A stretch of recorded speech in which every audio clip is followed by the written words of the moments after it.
주식클래스 구독, 좋아요. 자, 안녕하세요. 주식클래스입니다. 오늘은 내일 증시 전망을 한번 해보겠습니다. 이제 6월이죠. 6월도 있고 이제 6월 3일이면 대한민국의 21대 대통령 선거가 있습니다. 글쎄요, 많은 분들이 또 어떤 후보가 대통령이 될지, 그리고 새로운 21대 대통령의 향후 국정 운영이라든지 다른 한편으로 이제 주식시장에서는 어떤 힘이 나올지 되게 궁금하고, 최근에는 그런 이야기가 많이 나옵니다. 뭐 약간 일부에서는 막상 이제 대선이 끝나고 나면 주가 많이 반영됐으니까 세론, 우리가 뭐 세론이란 단어가 주식에서 많이 쓰는 단어죠. 호재성 뉴스나 호재성 재료 때문에 주가가 먼저 올랐다가 실제적으로 그게 발표가 되고 결정이 나면 주가가 차익 매물 나오는 걸 세론이라고 합니다. 실적 지표에서 많이 보죠. 실적이 좋을 것 같아서 많이 올랐다가 실제 정작 실적을 발표하면 차익 매물이 와르르. 물론 모든 게 다 그렇진 않습니다만은 주식시장에 있는 이례적인 현상 중에 하나인데, 오늘도 이제 그 이야기를 가지고 한번 시작해 보도록 하겠습니다. 자, 잠시만요. 주식클래스 구독, 좋아요. 말이 씹혔죠. 제가 이 이야기를 하는 게 뭐냐 하면은 주식시장에 상당히 많은 내용들이 나옵니다. 자, 보시면은 이런 단어도 나오죠. 오늘 뭐 경제TV 기사 타이틀라인인데, 누가 되든 AI 소프트 기업은 오른다. 아마 오늘 한국 증시에서 장 막판까지 좋은 시간에 NXT까지 좋았던 게 이제 생성의 AI, 뭐 솔트록스나 한국 컴퓨터, 소프트 이런 종목들이 있습니다. 아무래도 이제 민주당의 이재명 후보가 한국의 AI를 많이 언급한 것도 있고, 또 김문수 후보도 그런 걸 많이 하다 보니까 뭐 이야기가 나왔었고, 또 하나 보게 되면 이런 단어가 참 우리를 좀 자극하는 단어예요. 이게 물론 이제 예를 들어서 기사를 쓰는 입장에서 놓고 봤을 때는 뭐 본인들의 생각이 있겠지만은 앞에다 이렇게 토를 답니다. 누가 되든. 근데 제일 주식에서 위험한 게 뭐냐 하면은 누가 되든이라는 거예요.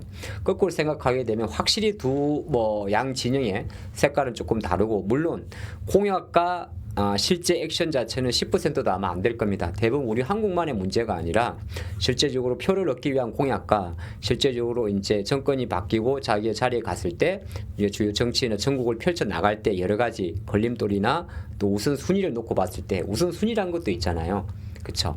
뭐 대통령이란 자리 자체가 단순하게 뭐 민생은 당연히 가장 중요하겠지만은 민생, 국가, 안보 뭐 모든 게 하기 때문에 그 우선순위도 있습니다. 근데 이제 이런 내용을 보게 되면 5월달에 많이 올랐던 게 지주사들이에요. 그죠? 지주사들이 정말 많이 올랐습니다. 저희도 그래서 잠깐 투자도 잠깐 짧게 해봐도 약간 자신이 없어가지고 많이는 좀 못했거든요. 근데 이게 유독 주가 관점에서 놓고 보게 되면은 지주사 관련주들이 뭐 꿈틀꿈틀 뭐 연초부터 쭉 올랐던 건 아니고요. 최근 한 선거를 앞두고 이거는 하나라는 기업인데 바짝 올랐습니다. 바짝 순간적으로. 물론 꿈틀꿈틀 올라온 것도 있고, 지수사는 최근에 이제 와가지고 좀 많이 올랐어요.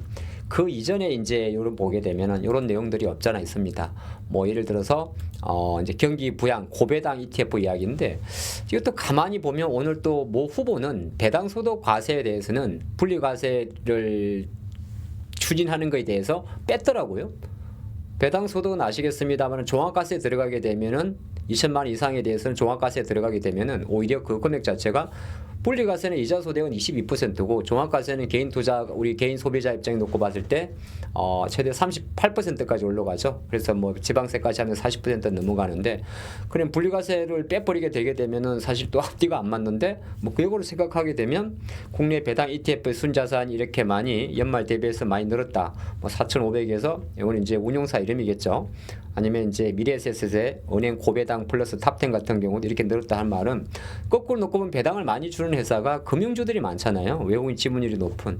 그러면 거꾸로 생각을 할 때 최근 금융주도 많고 증권주도 많습니다. 그러니까 0550으로 대변되는 이런 KB금융지주가 4월 저점 이후 많이 올랐단 말이죠. 이거는 주가지수가 올랐던 그 시기와 똑같습니다. 그 종합주가지수가 2300에서 2700까지 400포인트가 오를 동안에 똑같은 그림으로 금융주도 똑같은 그림으로 올랐으니까, 어찌 보면 코스피 2700의 주역은 금융주다 그렇게 보는 것도 틀린 말은 아니고, 뭐 일리가 있겠죠. 심지어 뭐 증권주도 마찬가지고, 증권주도 배당을 꽤 많이 한단 말이죠. 그리고 은행업종이나 증권업종 같은 경우는 사실 민간 기업이지만은 공공재의 성격을 조금 갖고 있습니다. 특히나 금융업종도 그렇죠.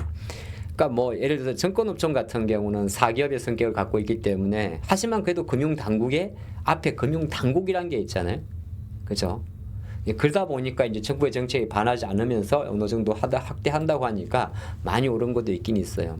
또 일각에서는 이렇게도 기사를 씁니다. 허니문 랠리. 물론 이제 상당히 많은 장밋빛 전망이 좀 넘칠되고 있어요. 근데 거꾸로 생각하게 되면 이럴 때도 사실 과거의 데이터라는 거는 항상 저는 뭐 전 정권이나 전전 정권에 이렇게 많이 올랐다 하더라도 물론 참존하겠지만은 막연하게 이렇게 무분별하게 기사를 적고 과거 데이터를 분석하는 건 생각보다 시간 낭비를 생각을 합니다. 물론 뭐 틀리지는 않겠죠. 그렇다고 제가 이 영상을 하면서 시장이 빠져라 이렇게 관점에서 하는 건 아닌데 다 그때그때 상황이 다 달랐겠지 않았겠어요? 실례로 말씀드리면 2012년도 같은 경우는 약간은 유럽 재정 위기가 2011년도 정도, 2009년도부터 3년 정도 했었거든요. 좀 끝나가는 무렵에 있었어요.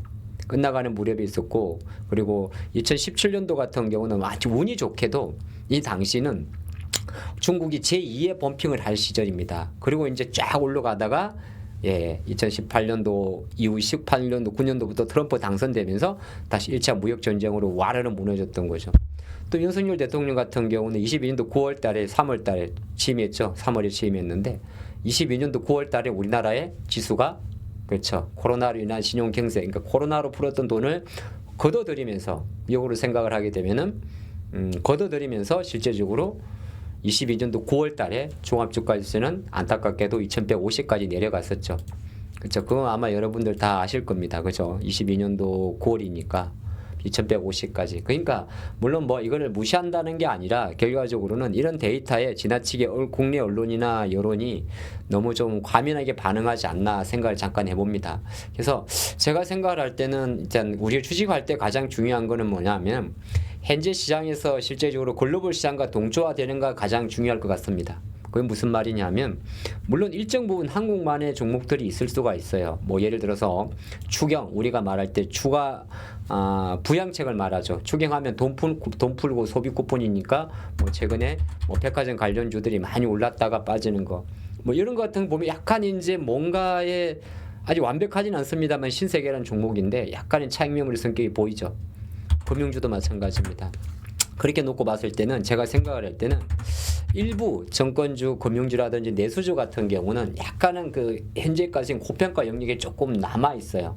그래서 그런 종목들이 조금은 세론에 노출될 수 있지 않을까, 그거를 조금 보시는 게 좋겠다는 생각을 잠깐 해봅니다. 오늘 영상은 뭐 특별히 제가 생각할 때 어떤 섹터에 대한 이야기보다는 전체적인 큰 흐름에서 국내 증시의 새로운 정권에 대한 지나친 기대감이 약간 오히려 초반 같은 경우는 역발상으로 눌림을 제공할 수도 있다, 그렇게 보는 거고, 다른 한편으로는 이렇게 많이 올라갔던 주가가 일시적으로 내려오게 되면은 추세가 죽는 경우도 많습니다만 또 그 과정에서의 짧은 기회들도 많습니다. 그래서 6월 장 같은 경우는 제 판단으로는 6월 초순 정도와 중순 정도까지 어떤 변동성 자체를 너무 올라갈 때 오버하지 말고 중간 정도를 기다린다면 다시 6월 말 7월 달로 넘어갈 때 하나의 큰 흔들림이 좀 나올 수가 있어요.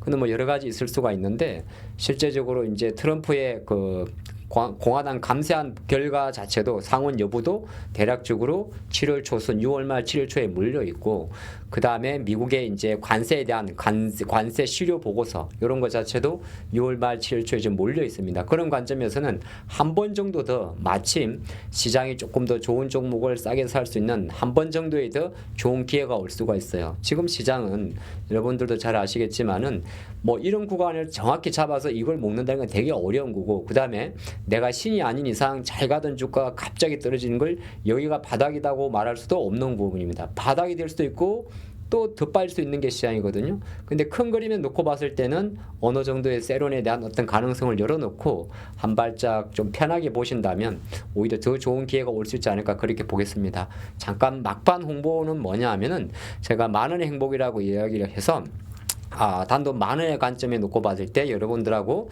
6월 16일부터 6월 23일까지 8일 동안 무료 라이브 체험을 함께 할 수 있는 기회를 준비를 했습니다. 이 기회 같은 경우는 실제로 추후에 우리 VIP 서비스라고 이야기하는 회원 전용 방송과 수익의 종목과 관리 운영을 위한 문자 서비스를 받기 위한 그 과정에 체험반의 성격을 갖게 되고요. 8일 동안에 무료니까, 무료는 아닙니다. 만원입니다. 뭐 하루 계산하게 되면 대략 1,000원 조금 남짓한 돈으로 매일 이 시장에 대한 흐름과 섹터와 종목에 대한 관심을 함께 이어갈 수 있는 좋은 시간이니까 주저하지 마시고 ALS 결제니까 02-340-4566 시원하게 만 원을 베팅해서 오히려 만 원 이상 효과를 누리시고 종목을 매매하라는 건 아니에요. 이 시기에는 종목을 굳이 제가 종목도 드리긴 합니다만 하는 것보다 전체적으로 이렇게 제한된 영상으로 준비되는 시장을 보는 방법이나 업종이나 차트를 조금 더 압축된 실시간으로 장이 움직이는 관점에서 활용하시면 좋은 이벤트니까 많은 분들이 꼭 전화하셔가지고 6월 하순 그 다음에 7, 8을 넘어가는 썸머 랠리를 위한 준비, 여름 휴가철을 위한 준비를 함께 했으면 좋겠습니다. 화이팅입니다.